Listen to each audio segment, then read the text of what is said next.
Whichever one of you stupid motherfuckers took something from the ocean that doesn't belong to you, put it back. Put it back. Because this, 5, the NHC is watching 5 and just the Atlantic.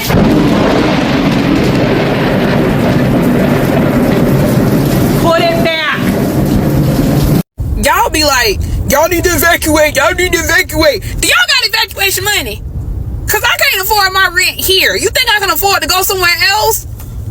Like, it's not free to evacuate.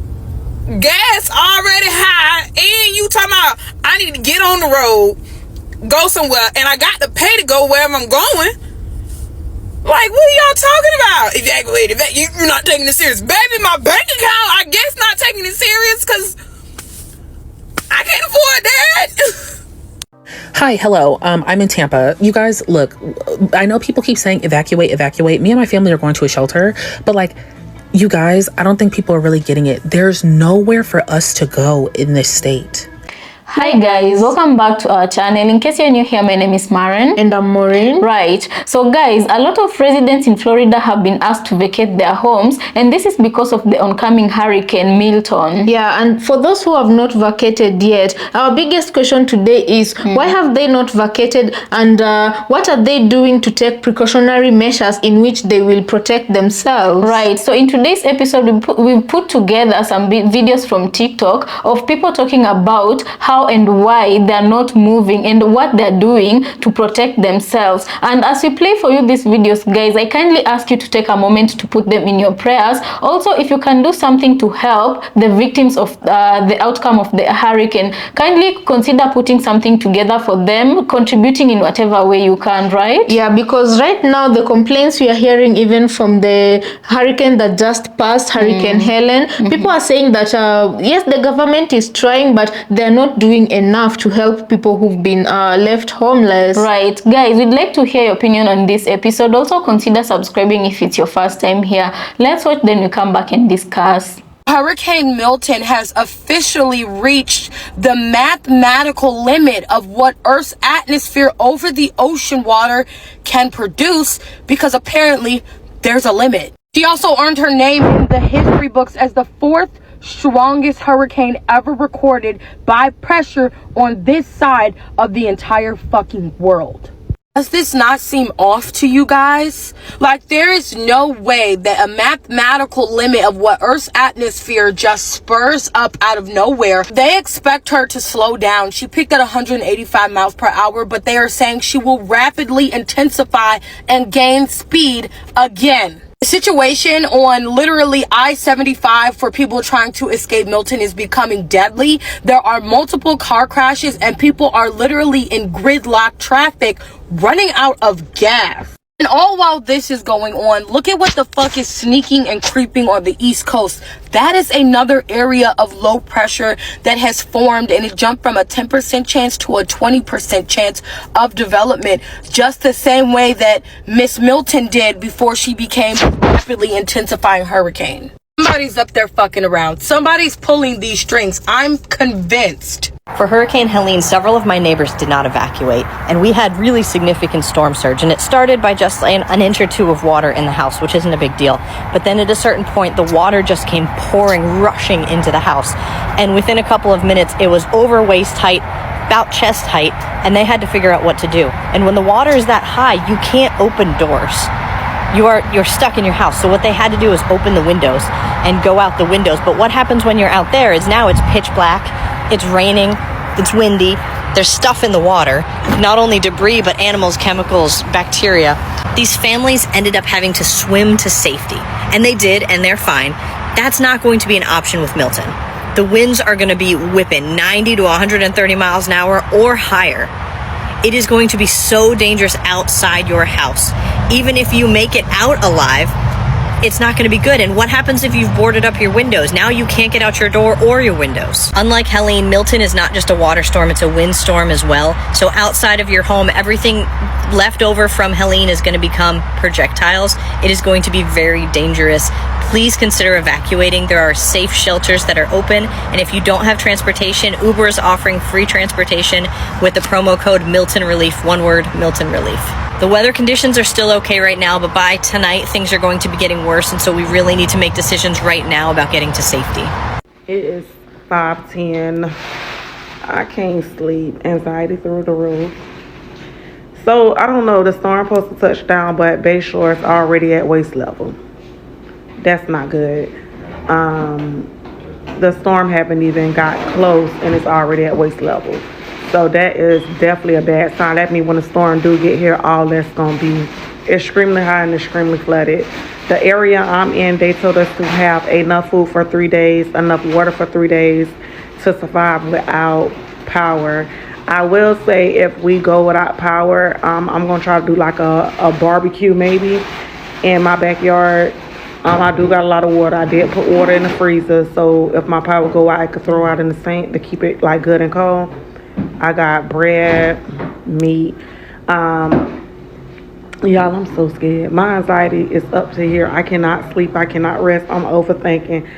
I am ready for this to be done and over. And then I think me seeing the reporter cry is like just top tier for me. I got 3 children. I do got their life jackets. We are ready to survive. And I'm just in mama mode right now, bitch. Like, I'm gonna have to make sure these kids is okay. This hurricane is gigantic and it is encompassing almost the entire state of Florida. There's nowhere to go. And listen, don't be fooled by this projection, okay? This is just showing like essentially where the major part of the storm is going to hit. But essentially, you guys, this storm is going to engulf the entire state of Florida. The eye of the storm is so small. I believe they said the eye of the storm is only about 4 miles across. This is going to be such a monster hurricane. My family and I have lived in this house for the last like 35 years. I am coming to terms right now with the fact that like when we come back from the shelter, I might not have a house. And now law enforcement and first responders are telling people who don't evacuate, hey, write your name on your body and your date of birth in permanent markers so that if we do find you, at least we can identify you. The only saving grace that we might have is the wind shear that is supposed to weaken the storm a bit, but if it weakens it, it's only going to weaken it to a category 4. They said it was supposed to be a 3 when it was going to hit. This thing is back up to a 5. And this storm's going to go up to Georgia and back to the Carolinas. And we're looking at a 10 to 15 foot storm surge. Well, for dinner, I'm going to have some chicken and kale and maybe some sweet potato, and I'm going to savor it because, not to be dramatic, but that could very well be the last meal that I have in this house. Let's get Piper's life vest prepped for this upcoming hurricane. Hopefully we won't need it, but if we do, I need it to be ready. The first thing I'm going to do is attach this whistle to the plastic part on the top clip. As you can see, it does not interfere with the clipping or unclipping. I bought glow sticks from the Dollar Tree, and I'm going to attach one on the opposite side of the top clip. Once you tie that on, cut off any excess string. Make sure you write down any vital information on a piece of paper. Place that piece of paper into a waterproof bag. I bought these on Amazon and they are for phones, but they work great. I also added 2 extra glow sticks inside the bag in case they are needed. This bag is big and can fit multiple things inside of it if you need it. I attached this lanyard through the hoop on the strap of the top clip. Once I tied it up, I looped it around several times so that it was not loose and unable to catch on anything, and then I used the clip on the lanyard to clip it to the bag. This way it is double safe and hopefully will not fall off or get lost. Once all that is done, it is time to try it on and adjust the straps to fit her properly. After I adjust the straps to fit her properly, I wrap the whistle around the strap on the top and make sure that it is just long enough for her to be able to reach it, but not so long that it can get caught on things. Don't forget your helmet. That lady got up on the news and said if y'all don't evacuate in Tampa, Florida, y'all are going to DIE. DIE. She was receiving a lot of backlash for how she said it, but no, sometimes it needs to be said like that for y'all to take it seriously. But as I'm watching y'all videos, a lot of you guys are saying like, oh, they have amped up the prices in Airbnbs and hotels and flights. And honestly, I feel like that should be illegal. If they're gonna fine anything, I feel like that should be fine. Any hotel or airline or Airbnb services that amp their prices and needs of shelter because of a natural disaster, they need to get fined. I honestly just feel like it's inhumane to benefit off of a life crisis. This is going to be a Category 5 hurricane. That means sheltering in place is not an option. And people are barely surviving from the last hurricane. So how dare the airlines try to amp the price tickets $1,500 to go around the block, knowing that these people need it. And that's per ticket. Imagine having a family of 4, or a household of 5 or 3 or even 2. Like, that's a lot. Y'all be out here making laws for a whole bunch of things and fining people for a whole bunch of things. That needs to be a fine. Benefiting off of people in a time of need, like, I don't care. Yeah, bro, Florida must have done something fucked up to Mother Nature, because the way things are looking right now, Tampa better be wiped off the map. I mean, they talking about this hurricane somehow went from a Category 1 to a 4, and it's gonna somehow turn into a 5 in a couple of days. And this where you got me fucked up, because they said what? They said Milton is approaching the limits of what the atmosphere can produce. They are literally about to get hit with max damage, dog. This how you know it's gonna be fucked up, because usually they bring on the mayor and officials to lift people's spirits and say everything's gonna be alright. The Tampa mayor said if you stay here, you're going to die. That is a 100% fact. No optimism at all, straight to death. The weathermen too. Usually they're supposed to stay as professional as possible, not show any type of emotion, bro. If you turned on the news and watched this broadcast,